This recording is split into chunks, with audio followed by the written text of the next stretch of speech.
మీకు ఆకస్మిక ధనప్రాప్తి యోగం కలగాలంటే మర్రి చెట్టు దగ్గరకు వెళ్ళి మర్రి చెట్టు ఊడలు 2 తీసుకుని వాటిని ముడివేయండి. మర్రి చెట్టు ఊడలు ముడేసి ఇంటికి వచ్చేసేయండి. తొందరలోనే ఆకస్మిక ధనప్రాప్తి యోగం కలుగుతుంది. అలా కలిగిన తర్వాత మళ్ళీ మర్రి చెట్టు దగ్గరకు వెళ్ళి ఆ ఊడలు విప్పేసి రండి. ఇలా చేస్తే ఈ మర్రి చెట్టు ఊడల పరిహారం వల్ల కూడా ఆకస్మిక ధనప్రాప్తి యోగం కలుగుతుంది. చాలా సులభమైనటువంటి ఇంకొక పరిహారం ఏంటంటే గవ్వల పరిహారం. గవ్వలలో పసుపు రంగు గవ్వలను ఉంటాయి, అన్ని చోట్ల లభిస్తాయి.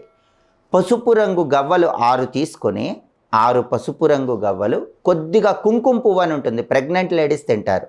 కొద్దిగా కుంకుమ పువ్వు ఈ 6 పసుపు రంగు గవ్వలతో పాటు కలిపి ఒక పసుపు రంగు వస్త్రంలో మూటగట్టి మీ బీరువాలో దాచిపెట్టుకోండి.